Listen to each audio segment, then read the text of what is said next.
ശാന്തി. 16/9/24 പ്രഭാതമുരളി ബാബ്ദാദ മധുബൻ.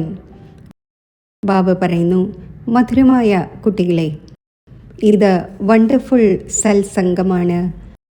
ഇവിടെ നിങ്ങളെ ജീവിച്ചിരിക്കെ മരിക്കുവാൻ പഠിപ്പിക്കുന്നു. ജീവിച്ചിരിക്കെ മരിക്കുന്നവർ തന്നെയാണ് ഹംസം ആകുന്നത്. ചോദ്യം: കുട്ടികളായി നിങ്ങൾക്ക് ഇപ്പോൾ ഏതൊരു ചിന്തയാണുള്ളത്? ഉത്തരം: നമുക്ക് വിനാശത്തിന് മുമ്പേ സമ്പന്നമാകണം. ഏതു കുട്ടികൾ ജ്ഞാനത്തിലും യോഗത്തിലും ശക്തിശാലികൾ ആയിക്കൊണ്ടിരിക്കുന്നോ അവർക്ക് മനുഷ്യനെ ദേവതയാക്കുന്നതിൻ്റെ ഹോബി അഥവാ ശീലം ഉണ്ടായിക്കൊണ്ടിരിക്കുന്നു. അവർക്ക് സർവീസ് ഇല്ലാതെ ഇരിക്കുവാൻ സാധിക്കുന്നില്ല. ജിന്നിനെ പോലെ ഓടിക്കൊണ്ടിരിക്കും. സർവീസിനോടൊപ്പം സ്വയം തന്നെയും സമ്പന്നമാക്കുന്നതിൻ്റെ ചിന്തയുണ്ടായിരിക്കും. ഓം ശാന്തി.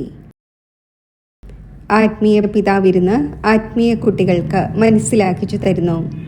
ആത്മാവ് ഇപ്പോൾ സാകാരത്തിലാണ്. പിന്നെ പ്രജാപിത ബ്രഹ്മാവിൻ്റെ സന്താനമാണ്.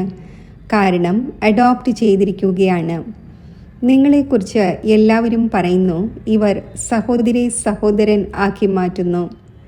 കുട്ടികൾക്ക് ബാബ മനസ്സിലാക്കിച്ചു തന്നിട്ടുണ്ട്, യഥാർത്ഥത്തിൽ നിങ്ങൾ ആത്മാക്കൾ സഹോദരന്മാരാണ്. ഇപ്പോൾ പുതിയ സൃഷ്ടി ഉണ്ടാകുന്നു.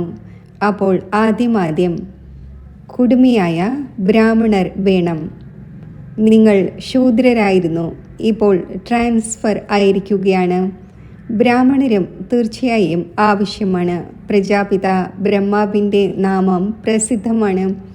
ഈ കണക്കനുസരിച്ച് നിങ്ങൾ മനസ്സിലാക്കുന്നുണ്ട്, നമ്മളെല്ലാ കുട്ടികളും സഹോദരി സഹോദരന്മാരാണ്.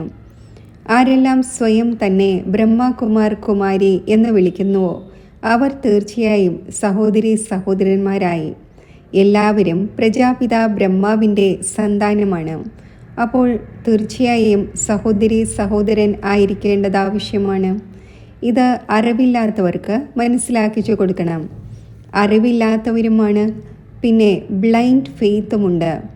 ആരുടെ പൂജ ചെയ്യുന്നുവോ ഇത് ഇന്നയാളാണ് എന്ന് ഫെയ്ത്ത് വയ്ക്കുന്നു. പക്ഷേ അതിനെക്കുറിച്ച് ഒന്നും അറിയുന്നില്ല.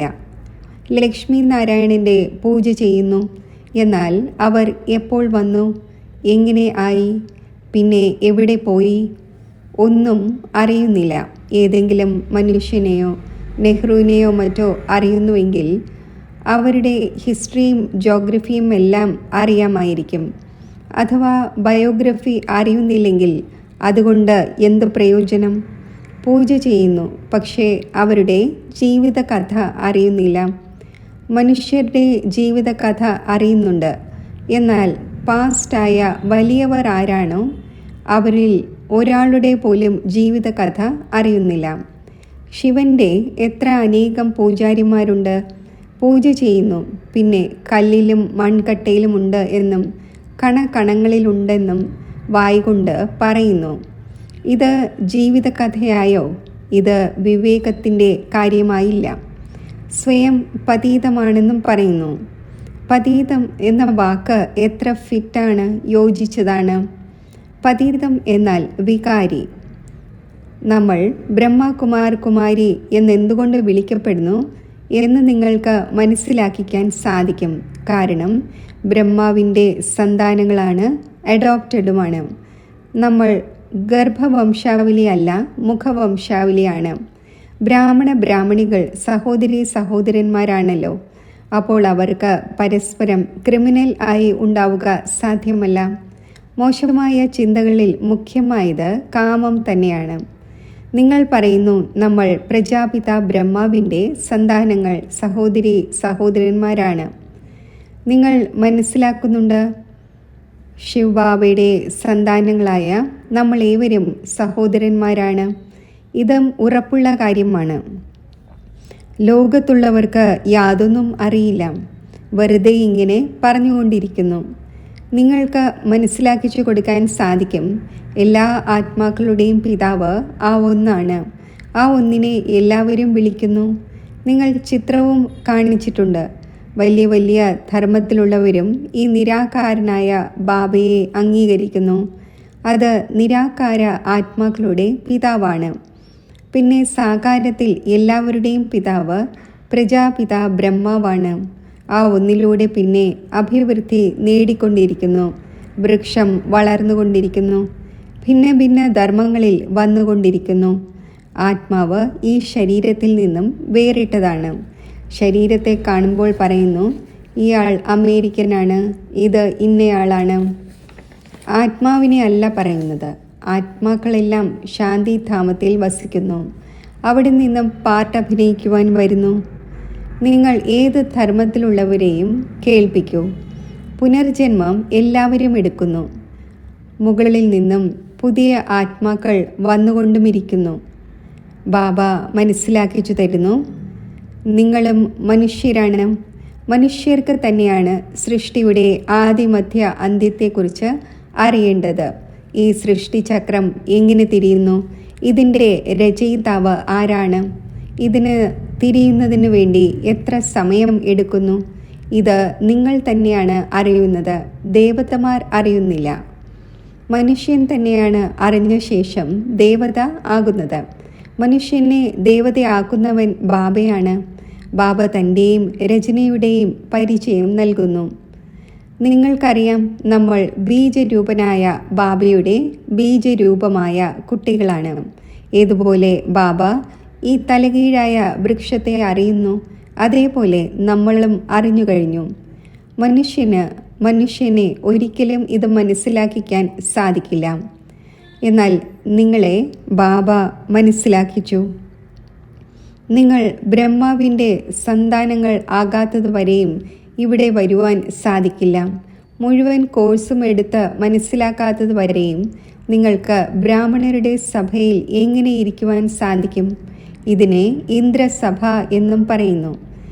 ഇന്ദ്രൻ ആ ജലത്തിൻ്റെ മഴയൊന്നും പെയ്യിക്കുന്നില്ല. ഇന്ദ്രസഭ എന്ന് പറയുന്നു. മാലാഖമാരും നിങ്ങൾക്ക് ആകേണ്ടതുണ്ട്. അനേകം പ്രകാരത്തിലുള്ള മാലാഖമാർ പാടപ്പെട്ടിട്ടുണ്ട്. ചില കുട്ടികൾ നല്ല ശോഭനീയമായിരിക്കും. അപ്പോൾ ഇവർ മാലാഖയെ പോലെയാണ് എന്ന് പറയാറുണ്ടല്ലോ. പൗഡറും മറ്റും പൂശി സുന്ദരമായി മാറുന്നു. സത്യയുഗത്തിൽ നിങ്ങൾ ദേവകളും ദേവകുമാരന്മാരും ആകുന്നു. ഇപ്പോൾ നിങ്ങൾ ജ്ഞാനസാഗരത്തിൽ ജ്ഞാനസ്നാനം ചെയ്യുന്നതിലൂടെ ദേവീ ദേവത ആയി മാറുന്നു. നിങ്ങൾക്കറിയാം, നമ്മൾ എന്തിൽ നിന്നും എന്തായിക്കൊണ്ടിരിക്കുകയാണ്.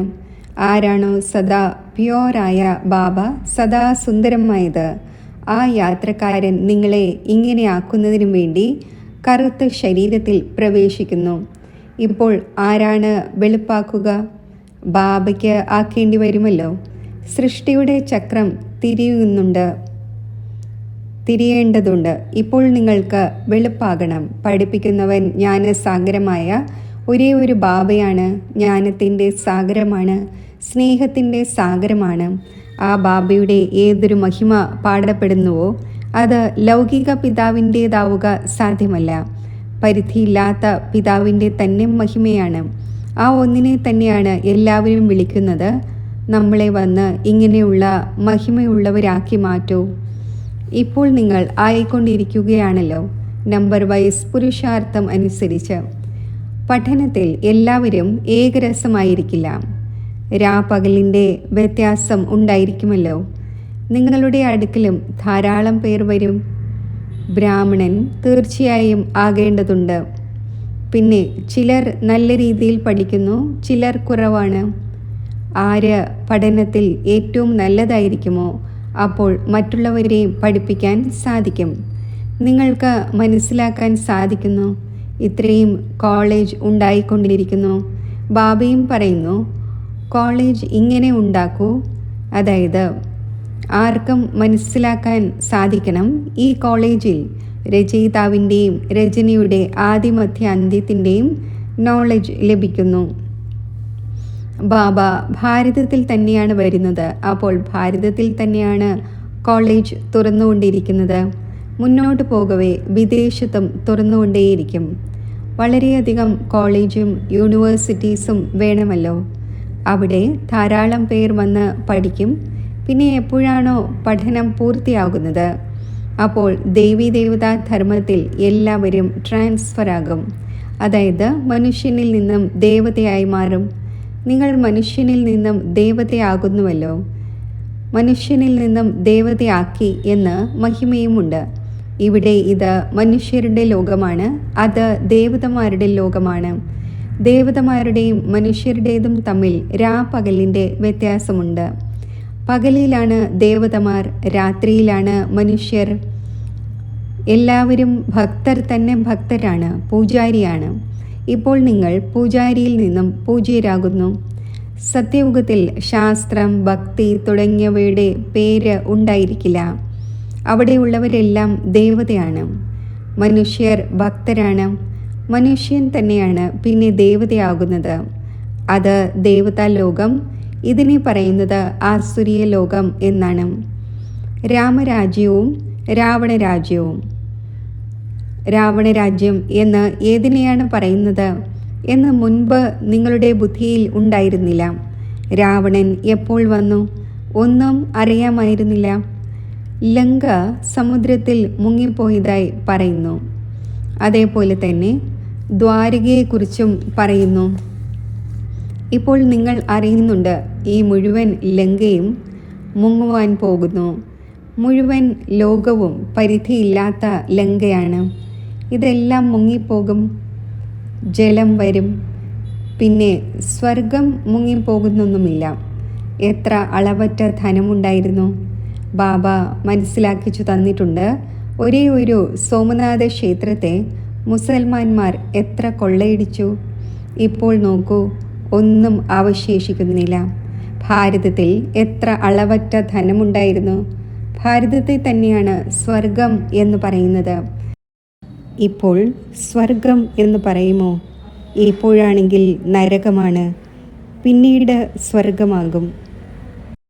ഇപ്പോൾ സ്വർഗം എവിടെ? പിന്നെ സ്വർഗമാകും.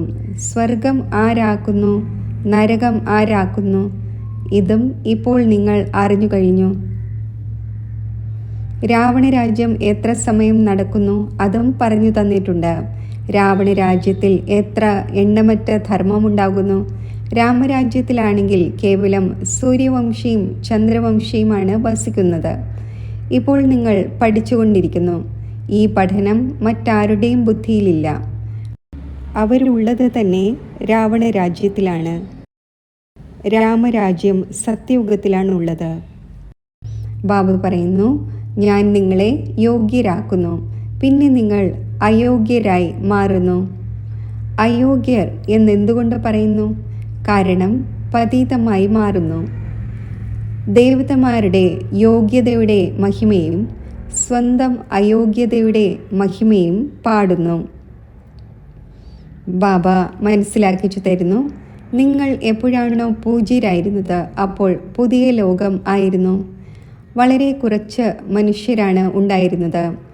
മുഴുവൻ വിശ്വത്തിൻ്റെയും അധികാരികൾ നിങ്ങൾ തന്നെയാണ് ആയിരുന്നത്. ഇപ്പോൾ നിങ്ങൾക്ക് വളരെയധികം സന്തോഷമുണ്ടായിരിക്കേണ്ടതാണ്. സഹോദരി സഹോദരന്മാർ ആകുന്നുവല്ലോ. അവർ പറയുന്നു, ഇവർ വീടിനെ തകർക്കുന്നു. അവർ തന്നെ പിന്നെ വന്ന് എപ്പോഴാണോ ശിക്ഷണം എടുക്കുന്നത് അപ്പോൾ ഇവിടെ വരുന്നതിലൂടെ മനസ്സിലാക്കുന്നു, നോളജ് വളരെ നല്ലതാണ്. അർത്ഥം മനസ്സിലാക്കുന്നുവല്ലോ. സഹോദരി സഹോദരൻ എന്നതില്ലാതെ പവിത്രത എവിടെ നിന്നും വരാനാണ്? മുഴുവൻ ആധാരവും പവിത്രതയുടെ മേലാണ്. ബാബ വരുന്നതും മഗധ ദേശത്തിലാണ്. അത് വളരെയധികം പതനമുണ്ടായ ദേശമാണ്. വളരെ പതീതമാണ്. ആഹാരപാനീയവും മോശമായതാണ്. ബാബ പറയുന്നു, ഞാൻ വളരെയധികം ജന്മങ്ങളുടെ അന്തിമ ജന്മത്തിൽ തന്നെയാണ്, അന്തിമ ശരീരത്തിൽ തന്നെയാണ് പ്രവേശിക്കുന്നത്. ഇദ്ദേഹം 84 ജന്മങ്ങൾ എടുക്കുന്നു. ലാസ്റ്റ് തന്നെ പിന്നെ ഫസ്റ്റും, ഫസ്റ്റ് തന്നെ പിന്നെ ലാസ്റ്റും. ഉദാഹരണം ഒരാളുടേത് തന്നെയായിരിക്കുമല്ലോ പറഞ്ഞു തരുന്നത്. നിങ്ങളുടെ ഡിനൈസ്റ്റി ഉണ്ടാകാൻ പോകുന്നു. നല്ല രീതിയിൽ മനസ്സിലാക്കിക്കൊണ്ടിരിക്കുന്നതനുസരിച്ച് പിന്നെ നിങ്ങളുടെ അടുക്കൽ ധാരാളം പേർ വരും. ഇപ്പോൾ ഇത് വളരെ ചെറിയ വൃക്ഷമാണ്. കൊടുങ്കാറ്റും വളരെയധികം ഏൽക്കുന്നു. സത്യയുഗത്തിൽ കൊടുങ്കാറ്റുകളുടെ കാര്യമേ ഇല്ല. മുകളിൽ നിന്നും പുതിയ പുതിയ ആത്മാക്കൾ വന്നുകൊണ്ടിരിക്കുന്നു. ഇവിടെ കൊടുങ്കാറ്റ് വീശുമ്പോൾ തന്നെ വീണുപോകുന്നു. അവിടെ മായയുടെ കൊടുങ്കാറ്റ് ഉണ്ടാകുന്നതേയില്ല. ഇവിടെയാണെങ്കിൽ ഇരിക്കവേ തന്നെ മരിച്ചു പോകുന്നു. പിന്നെ നിങ്ങളുടേത് മായയോടുള്ള യുദ്ധമാണ്. അപ്പോൾ അതും വിഷമിപ്പിക്കുന്നു. സത്യയുഗത്തിൽ ഇതുണ്ടായിരിക്കില്ല. മറ്റൊരു ധർമ്മത്തിലും ഇങ്ങനെയുള്ള കാര്യം ഉണ്ടാകുന്നതേയില്ല. രാവണരാജ്യത്തെയും രാമരാജ്യത്തെയും മറ്റാരും മനസ്സിലാക്കുന്നതേയില്ല. സത്സംഗത്തിൽ പോകുന്നുവെങ്കിലും അവിടെ മരിക്കുന്നതിൻ്റെയും ജീവിക്കുന്നതിൻ്റെയും കാര്യമേ ഇല്ല.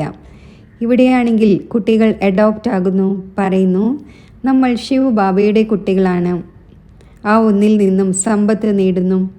നേടി നേടി പിന്നെ വീണു പോകുന്നു. അപ്പോൾ സമ്പത്തും ഇല്ലാതായി. ഹംസത്തിൽ നിന്നും മാറി കൊക്കായി.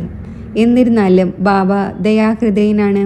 അപ്പോൾ മനസ്സിലാക്കിച്ചു കൊണ്ടേയിരിക്കുന്നു. ചിലർ വീണ്ടും കയറിപ്പോകുന്നു. ആര് ഉറച്ച്, അതായത് സ്ഥിരമായിരിക്കുന്നു, അവരെ മഹാവീരൻ അഥവാ ഹനുമാൻ എന്ന് പറയും. നിങ്ങൾ മഹാവീരനും മഹാവീരണിയുമാണ്. നമ്പർ വൈസ് തന്നെയാണ്. ഏറ്റവും വലിയ ഗുസ്തിക്കാരനെ മഹാവീരൻ എന്ന് പറയുന്നു. ആദിദേവനെയും മഹാവീരൻ എന്ന് പറയുന്നു. അതിൽ നിന്ന് തന്നെയാണ് ഈ മഹാവീരന്മാർ ജന്മമെടുക്കുന്നത്. അവർ വിശ്വത്തിന്മേൽ രാജ്യം ഭരിക്കുന്നു. നമ്പർ വൈസ് പുരുഷാർത്ഥം അനുസരിച്ച് രാവണൻ്റെ മേൽ ജയം നേടുന്നതിനായി പുരുഷാർത്ഥം ചെയ്തുകൊണ്ടിരിക്കുന്നു. 5 വികാരമാണ് രാവണൻ. ഇത് വിവേകത്തിൻ്റെ കാര്യമാണ്. ഇപ്പോൾ നിങ്ങളുടെ ബുദ്ധിയുടെ പൂട്ട് ബാബ തുറക്കുന്നു. പിന്നെ പൂട്ട് പൂർണ്ണമായും അടഞ്ഞു പോകുന്നു. ഇവിടെയും ഇങ്ങനെയാണ്. ആരുടെ പൂട്ട് തുറക്കുന്നുവോ അവർ പോയി സർവീസ് ചെയ്യുന്നു. ബാബ പറയുന്നു, പോയി സർവീസ് ചെയ്യൂ. അഴുക്കുചാലിൽ ആരാണോ കിടക്കുന്നത് അവരെ പുറത്തെടുക്കൂ. നിങ്ങളും അഴുക്കുചാലിൽ വീഴുക എന്നത് പാടില്ല. നിങ്ങൾ പുറത്തിറങ്ങി മറ്റുള്ളവരെയും പുറത്തെടുക്കൂ. വിഷയവൈതരണി നദിയിൽ അപരമപാര ദുഃഖമാണ്. ഇപ്പോൾ അപരമപാര സുഖങ്ങളിലേക്ക് പോകേണ്ടതുണ്ട്. ആരാണോ അപരമപാര സുഖം നൽകുന്നത് ആ ഒന്നിൻ്റെ മഹിമ പാടപ്പെടുന്നു. രാവണൻ ദുഃഖമാണ് നൽകുന്നത്.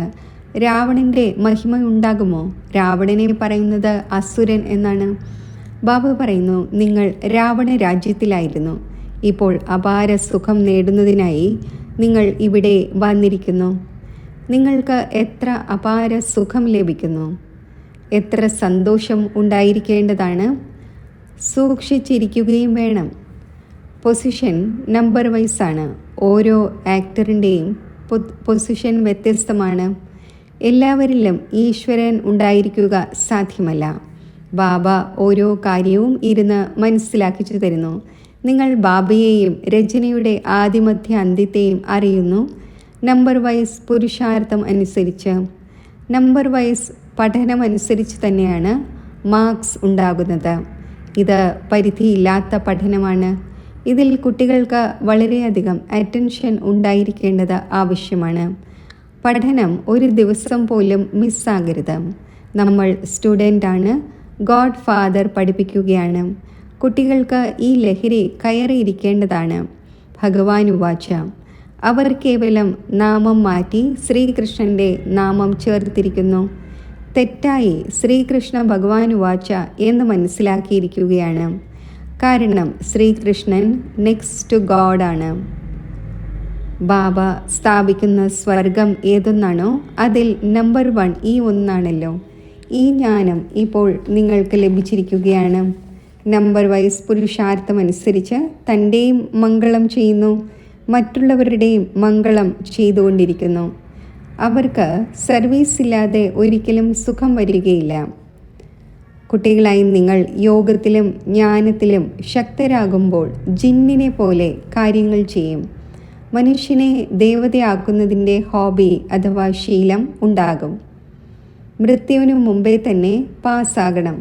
സർവീസ് വളരെയധികം ചെയ്യേണ്ടതുണ്ട്. അവസാനം യുദ്ധം നടക്കും. നാച്ചുറൽ കലാമിറ്റീസും വരും. ശരി, മധുരമധുരമായ സിഖിലതെ കുട്ടികൾക്ക് മാതാവും പിതാവുമായ ബാബ് ദാദയുടെ സ്നേഹസ്മരണകൾ. Good morning. ആത്മീയ പിതാവിൻ്റെ ആത്മീയ കുട്ടികൾക്ക് നമസ്തേ.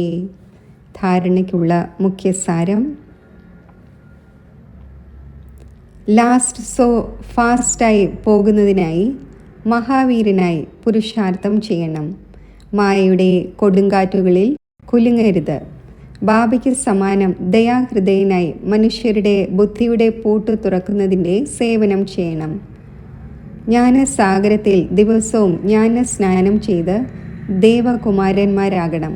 ഒരു ദിവസം പോലും പഠനം മിസ് ചെയ്യരുത്. നമ്മൾ ഭഗവാന്റെ സ്റ്റുഡൻ്റാണ് എന്ന ലഹരിയിലിരിക്കണം. വരദാനം: ഗംഭീരതയുടെ ഗുണത്തിലൂടെ ഫുൾ മാർക്സ് ശേഖരിക്കുന്ന ഗംഭീരതയുടെ ദേവി അഥവാ ദേവനായി ഭവിക്കട്ടെ. വർത്തമാന സമയത്ത് ഗംഭീരതയുടെ ഗുണത്തിൻ്റെ വളരെയധികം ആവശ്യകതയുണ്ട്. കാരണം സംസാരിക്കുന്നതിൻ്റെ ശീലം വളരെയധികം ഉണ്ടായിരിക്കുകയാണ്. എന്ത് വരുന്നുവോ അത് പറയുന്നു. ആരെങ്കിലും നല്ല പ്രവൃത്തി ചെയ്യുകയും അത് പറയുകയുമാണെങ്കിൽ പകുതി ഇല്ലാതായി പോകുന്നു. പകുതി മാത്രമാണ് ശേഖരിക്കപ്പെടുന്നത്. ആര് ഗംഭീരത ഉള്ളവരാണോ അവർക്ക് ഫുൾ ശേഖരണമുണ്ടാകുന്നു. അതിനാൽ ഗംഭീരതയുടെ ദേവി അഥവാ ദേവൻ ആകൂ. തൻ്റെ ഫുൾ മാർക്സ് ശേഖരിക്കൂ. വർണ്ണിക്കുന്നതിലൂടെ മാർക്സ് കുറഞ്ഞു പോകും. സ്ലോഗൻ: ബിന്ദു രൂപത്തിൽ സ്ഥിതി ചെയ്യൂ. അപ്പോൾ സമസ്യകൾക്ക് സെക്കൻഡിൽ ബിന്ദു ഇടുവാൻ സാധിക്കും. ഓം ശാന്തി.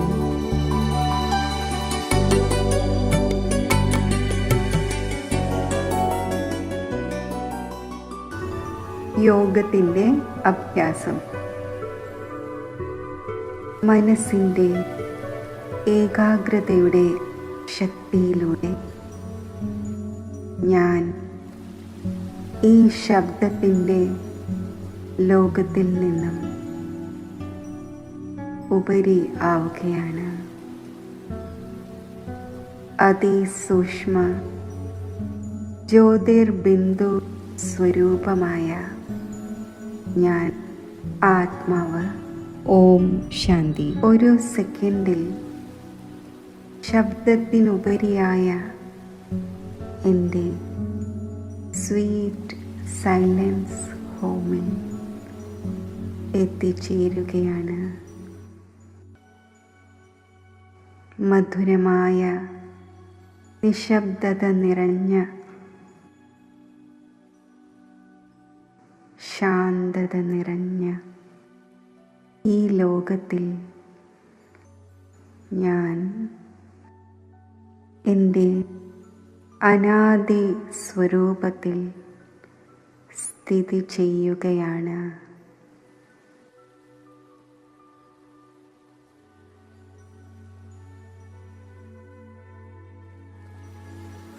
എൻ്റെ മാതാവും പിതാവുമായ ശിവപരമാത്മാവിൻ്റെ സമീപത്ത്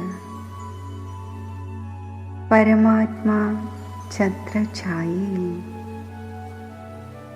ആ ദിവ്യ പ്രേമത്തിൻ്റെ പരിപാലനയിൽ അതീന്ദ്രിയ സുഖമയ സ്ഥിതിയിൽ ലയിച്ചിരിക്കുകയാണ്.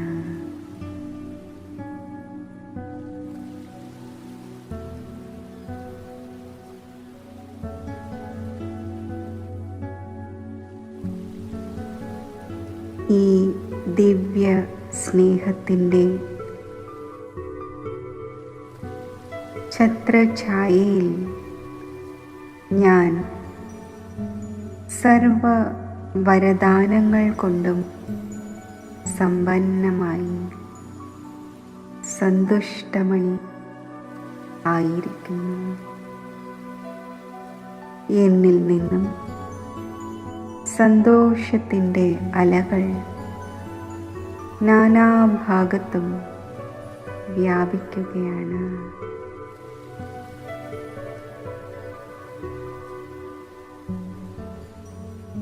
ശബ്ദത്തിൻ്റെ ലോകത്തിൽ പല പല ചിന്തകളാൽ, പല പല വിഘ്നങ്ങളാൽ പരവശരായ ആത്മാക്കളിൽ ഈ സന്തുഷ്ടതയുടെ അലകൾ എത്തിച്ചേരട്ടെ. പരിപാവനമായ ഈശ്വര സ്നേഹത്തിൻ്റെയും സന്തോഷത്തിൻ്റെയും ഈ കിരണങ്ങൾ അവരുടെ ആത്മാവിനെ സ്പർശിച്ച് അവരെയും സന്തുഷ്ടമണിയാക്കി മാറ്റട്ടെ. പരമാത്മാ സ്നേഹസ്പർശം അവരിലും ഈശ്വരീയ സ്നേഹത്തിൻ്റെ ദിവ്യ അനുഭവം വരുത്തട്ടെ.